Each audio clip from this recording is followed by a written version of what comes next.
आपल्या कामाची किंमत आपण कशी करायची, तुम्ही जे डिझाईन बनवता त्याची किंमत तुम्ही स्वतः कशी ठरवू शकता, याचे काही टाइप्स आहेत आणि ती प्रॉपर पद्धत मी तुम्हाला या व्हिडिओमध्ये शेअर करणार आहे. तर मित्रांनो, सर्वात पहिली गोष्ट की कामाची जी प्राइसिंग असते त्याचे 3 प्रकार आहे. पहिली आहे अर्ली रेट्स, दुसरी आहे फिक्स प्रोजेक्ट रेट, तिसरी आहे व्हॅल्यू बेस्ड प्राइसिंग. ठीक आहे, तर या तिन्ही गोष्टी आपण स्टेप बाय स्टेप समजून घेऊया. सर्वात पहिलं जे म्हणजे ताशी दर म्हणजे अर्ली रेट्स. तुम्ही क्लायंटला प्रत्येक तासाचे पैसे चार्ज करू शकता. जसं की फॉर एक्झाम्पल महिन्याला तुम्ही जर 80 तास काम केलं, ठीक आहे, 80 तास जर काम केलं, प्रत्येक तासाला तुम्ही 375 रुपये चार्ज करू शकता डिपेंड ऑन युअर एक्सपिरियन्स. ठीक आहे, आता त्याच्यामध्ये काय आहे की तुम्ही 80 तास काम केले आणि त्याला 375 रुपये प्रति तासाने तुम्ही चार्ज करणार आहात. त्याच्यामध्ये तुम्हाला त्याला पाहिजे ते काम तुम्ही देऊ शकता. जसं की त्याच्यासाठी ब्रँडिंग करू शकता, त्यासाठी लोगो डिझायनिंग, ब्रोशर, पॅम्पलेट, काही वॉटेवर. तर ते तुम्ही तासावरती डिपेंड आहे तुमचा तास. ठीक आहे, तर तुम्ही 80 तास जर काम केलं तर त्याला महिना पडतो 30,000. आता याच्यामध्ये तुमचं including software maintenance, internet charges, वीज बिल. ठीक आहे, हे जे आहे हे तुम्ही अर्ली तासामध्ये इन्क्लूड करायचं आहे. तुम्हाला इंटरनेट किती लागणार आहे किंवा लाईट बिल किती येत आहे, हे सर्व गोष्टी डिटेलमध्ये थोडंसं काळजीपूर्वक लक्ष द्या. ठीक आहे, हे ज्यावेळेस तुम्ही क्लायंटला कोटेशन पाठवता तर त्यावेळेस हे पण चार्जेस इन्क्लूड करा. स्वतःला माहीत ठेवा की आपल्याला सॉफ्टवेअरला एवढं देणार आहेत, इंटरनेट आपल्याला एवढं लागणार आहे आणि आपल्याला नफा किती होऊ शकतो हे सगळं डिवाइड होईल. ठीक आहे, तर हे जे आहे हे तुमच्या प्रत्येक तासावरती डिपेंड आहे. तुम्ही थोडासा एक्सपिरियन्स तुम्हाला आला तर तुम्ही पर आवरच्या हिशोबाने क्लायंटला कोट करू शकता. नंबर 2 जे आहे तर ते प्रोजेक्ट बेस फिक्स इन्कम तुम्ही जनरेट करू शकता. जेव्हा प्रोजेक्टचा स्कोप जास्त असेल, तुम्हाला असं वाटतं जसं की लोगो डिझाईन असेल, brochure designing, pamphlet designing, social media post, हे याची डिमांड जास्त आहे आणि ते फिक्स आहे. ठीक आहे, लोगो डिझायनिंग झालं की एकदा फिक्स झालं तर ते तुमच्या प्रोजेक्ट बेस अर्निंग मध्ये ते मोडतं. म्हणजे की तुम्ही एक लोगो जो बनवलाय तर तो लोगो बनवताना तुम्हाला किती तास लागले हे पण त्याच्यामध्ये कन्सिडर करा. फॉर एक्झाम्पल एक लोगो बनवायला तुम्हाला 10 तास लागले. ठीक आहे, तर 10 तासाला तुम्ही प्रत्येक तासाचे 400 रुपये. ठीक आहे, 400 रुपये जर प्रत्येक तासाला जर त्याला कोट करत असाल तर त्या लोगोचे 4,000 रुपये तुम्ही घ्यायला पाहिजेत. किंवा तुम्हाला जर तेवढा वेळ लागतो, समजा फॉर एक्झाम्पल 10 तास तुम्हाला लागत आहेत. ठीक आहे, आणि ते तास डिवायडेड बाय इंटू 400 तर हे 4,000 ते होतील. तर हे 4,000 तुम्ही प्रत्येक क्लायंटला एका लोगो डिझायनिंगचे चार्ज करू शकता, जे तुमच्या प्रोजेक्ट बेस इन्कम असेल. ठीक आहे, त्याच्यानंतर एखाद्या ब्रोशरला तुम्हाला 1 दिवस लागत असतील तर थोडेसे जास्त, 2 दिवस लागत असतील तर जास्त चार्जेस तुम्ही घेऊ शकता क्लायंटकडनं. आणि ब्रोशरचा तुम्ही पर पेजच्या हिशोबाने तुम्ही घेऊ शकता. सो तुम्ही ठरवा तुम्हाला प्रत्येक तासाला किती रुपये कमवायचे आणि ते तुमच्या सर्वात महत्वाची गोष्ट अनुभवावरती आहे बरं का, दुसरं काही नाही. तुम्ही जर फ्रेशर असाल तर एवढे मोठे मोठे प्रोजेक्ट तुम्हाला मिळणार नाहीत. तुम्हाला थोडाफार एक्सपिरियन्स आला 2-3 वर्षाचा तर तुम्ही हे प्रोजेक्ट घेऊ शकता. ठीक आहे, आता तिसरी स्टेप आहे की व्हॅल्यू बेस्ड प्राइसिंग. म्हणजे प्रोजेक्टची डिमांड किती आहे. ठीक आहे, इथे तुमचं टाइमही कन्सिडर केला जाईल, तुमची व्हॅल्यूही कन्सिडर केली जाईल या प्रोजेक्टमध्ये. आणि तुम्हाला जर अनुभव असेल तर तुम्हाला क्लायंटकडनं मोठा नफाही मिळेल, म्हणजे जास्त पैसेही क्लायंट देऊ शकतो. जसं की एका मोठ्या कंपनीची ब्रँडिंग जर तुम्हाला मिळाली तर तुम्ही लाखो रुपये चार्ज त्याला करू शकता.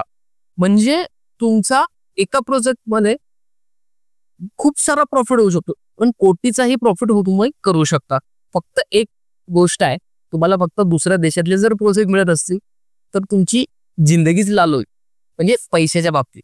ठीक आहे, तुम्ही खूप सारे पैसे तिथनं कमवू शकता. किंवा एखादं जर छोटं दुकान असेल तर कमी पैसे कमवाल. चांगली मोठी एजन्सी जर तुम्हाला मिळाली किंवा मोठी कंपनी जर तुम्हाला मिळाली तर तुम्ही खूप सारा पैसा कमवू शकता किंवा स्वतःचा स्टार्टअपही चालू करू शकता. आता व्हॅल्यू बेस ज्यावेळेस तुम्ही कन्सिडर करता की तो प्रोजेक्ट मला घ्यायचा आहे तर तो काय होतो की आता फॉर एक्झाम्पल माझ्याकडे एखादी कंपनी आली ब्रँडिंगसाठी, तर मी काय करतो, 50,000 रुपये त्यांना कोटेशन देतो. त्याच्यामध्ये त्यांचा logo, business card, visiting card, letter head, envelope, brochure, हे सगळं बनवून त्यांना देतो. ठीक आहे. तर तसंच तुम्हीही करू शकता. म्हणजे त्याची व्हॅल्यू त्यांना मिळणार आहे, की जर तुम्ही बघितलं तर लोगोचे 1,000 रुपये घेतात लोक, बिझनेस कार्डचे 1,000 रुपये, असं नका करू. तुम्ही व्हॅल्यू बेस्ड प्राइसिंग ठरवा. तुमची स्वतःची एक व्हॅल्यू तयार करा आणि तीच व्हॅल्यू तुम्ही फिक्स ठेवा. आता तुम्ही ज्यावेळेस किंमत ठरवता ना, त्यावेळेस या गोष्टीचा विचार तुम्ही करा. सर्वात पहिली, जर प्रोजेक्ट फारच कॉम्प्लिकेटेड असेल, जसं की फॉर एक्झाम्पल सिम्पल टेक्स्ट टाकायचं असेल, तर ते कमी प्राइसिंगमध्ये तुम्ही करू शकता. पण तिथेच जर इलस्ट्रेशन वगैरे करायचं असेल, तर त्याची कॉस्ट तुमची वाढवायची बरं का. त्याच्यानंतर तुमच्या अनुभवावरती डिपेंड आहे, तुमची स्किल किती आहे तुमच्यामध्ये, तुम्ही कसं डिझाईन बनवता, त्याची तुम्हाला जास्त प्राइसिंग मिळते. तसं तुम्ही क्लायंटला प्राइसिंग कोट करू शकता अनुभवावरती. पण त्याच्यानंतर लागणारा वेळ, तुम्हाला किती वेळ लागतो ते क्लायंटला सांगा आणि त्या वेळेनुसार तुम्ही चार्ज करू शकता. त्याच्यानंतर डेडलाईन. आता एखाद्या क्लायंटला काय होतं, आज डिझाईन देतो आणि त्याला उद्या सकाळपर्यंत पाहिजे असतं, अशा टायमिंगला तुम्ही प्राइसिंग वाढवू शकता. ठीक आहे. त्याच्यानंतर त्याच्यामध्येच तुम्ही तुमच्या डिझाईनला रिव्हिजन देण्यासाठी थोडासा वेळ काढून ठेवा. तोही रिव्हिजनचा वेळही तुम्ही त्याच्यामध्ये ऍड कराल. की फॉर एक्झाम्पल तुम्हाला एखादा लोगो झालाय, तुम्हाला एखादा ब्राउशर बनवायला 2 दिवस लागतात. ठीक आहे. तर त्याला रिव्हिजन द्यायला 2 तास काढा आणि ते 2 तास जे तुम्ही त्याच्यामध्ये ऍड कराल, ठीक आहे, की तुम्ही जर 8-8 घंटे जर एका ब्राउशरवरती काम करताय, म्हणजे ते झाले 8-2-16. पण क्लायंटला सांगताना त्याला सांगायचं की 8-2-16 आणि वरचे 2 तास रिव्हिजनचे. तर तुम्ही असे 18 तास त्याच्यावरती काम केले आणि त्या 18 तासाचं प्राइसिंग तुम्ही त्याच्याकडनं घेऊ शकता. ठीक आहे.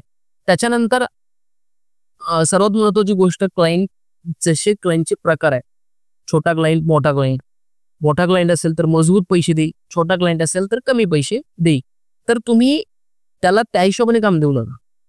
तुम्ही छोट्या क्लायंटलाही त्याच लेवलचं काम द्या आणि मोठ्या क्लायंटलाही त्याच्यापेक्षा थोडंसं जास्त द्या. कारण काय, की छोटा क्लायंट आहे त्याला कधी छोटं समजू नका, तो मोठाच होणार आहे भविष्य. ठीक आहे. एकदा क्लायंट जोडला तुमच्यासोबत तर तो आयुष्यभर जोडला गेला पाहिजे. हा प्रत्येक ज्यावेळेस आपण डिझायनिंगची कॉस्टिंग ठरवतो ना, त्यावेळेस हे लक्षात ठेवा की हे 100% आहे की पहिला प्रोजेक्ट आला की तो आयुष्यभर आपल्यासोबत कनेक्ट राहिला पाहिजे. तुम्हाला आता अशा काही गोष्टी सांगतो ना की ज्या तुम्हाला प्रॅक्टिकली करायला पाहिजे. पहिली, तुमचा खर्च मोजा. तुम्हाला खर्च किती लागतो ना हे पहिले काढा. त्या दृष्टिकोनातून तुम्ही पैसे कमवा. ठीक आहे. त्याच्यानंतर मार्केटमध्ये काय रेट चालू आहेत याचा रिसर्च करा. कोण डिझाईन कितीला देते, किती डिझाईन्स, म्हणजे सोशल मीडियाचे पॅकेजेस कसे आहेत याचा अभ्यास करा. किंवा वॉट एव्हर जे काही तुम्ही सर्व्हिस देणार आहात, UI UX करणार आहात, तर त्याचे रेट्स काय आहेत याचा सर्वे आधी करा आणि तेच कोटेशन, त्याच दृष्टिकोनाला कोटेशन क्लायंटला गेलं पाहिजे. तर लय कमी नाही गेलं पाहिजे, लय जास्तही नाही गेलं पाहिजे. त्याच्यानंतर तुमचं फिक्स रेट कार्ड बनवा. उदाहरणार्थ तुम्ही लोगो बनवताय, ब्राउशर, सोशल मीडियाचे पोस्ट बनवत असाल, तर तुमचे रेट्स हे फिक्स असले पाहिजे. ठीक आहे. त्याच्यानंतर क्लायंटच्या गरजा समजून घ्या. क्लायंटचं काम काय आहे त्याच्यावरती त्याला कोटेशन द्या. तुम्ही भलतंच काहीतरी क्लायंटचं काम आहे, भलतंच काहीतरी कोटेशन दिलं तर क्लायंटला तो फर्स्ट इम्प्रेशन तुमचं चांगलं पडणार आहे आणि तो कोटेशन मधनच तुम्हाला प्रोजेक्ट देणार नाही. ठीक आहे. आता कोटेशन पाठवताना त्या वेळेनुसारच पाठवा. तर तो क्लायंट म्हणलाय की त्याला आज संध्याकाळपर्यंत पाहिजे, तर त्याला आज संध्याकाळपर्यंतच पाठवा. त्याच्यामध्ये तुमच्या अटी शर्ती टाका. जसं की 50% ॲडव्हान्स घेऊ शकता, 50% काम झाल्यानंतर, पण 50% ॲडव्हान्स आधी 100% घ्या बरं का. कारण की माझे पैसे खूप जणांनी बुडवलेले. खूप जण पैसे बुडवतात आणि काही जण नसतात ते देतात बिचारे. पण तुम्ही 50% आधीच घ्या. ठीक आहे. कोटेशन पाठवा. कामाला सुरुवात करायच्या आधी 50% घ्या. ठीक आहे. त्याच्यानंतर आपल्या कामाची किंमत आणि आपल्या स्किल्सची किंमत आपणच करू शकतो. तुमचा अनुभव जर चांगला असेल ना, तुम्हाला एक्सपिरियन्स या लेवलचं असेल, तर तुम्ही या इंडस्ट्रीमध्ये खूप सारा पैसा कमवू शकता. तर आय होप मित्रांनो तुमची ही पूर्ण कन्सेप्ट जी आहे ही क्लिअर झाली असेल की तुम्ही पैसे क्लायंटकडनं कसे घ्यायला पाहिजे. मे बी माझे काही पॉईंट चुकले असतील किंवा काही बरोबर आले असतील. तर हे फक्त माझं पर्सनल आहे. मी कसं तुम्हाला इतरांना कोट करतो किंवा मी माझ्या पर्सनल क्लायंटला कसं कोट करतो ते मी तुम्हाला माझा एक्सपिरियन्स शेअर केला. मे बी माझा एक्सपिरियन्स हा चुकीचाही असू शकतो किंवा बरोबरही असू शकतो. प्रत्येकाचा अनुभव हा वेगवेगळा असतो. प्रत्येकाचे क्लायंट्स हे वेगवेगळे असतात.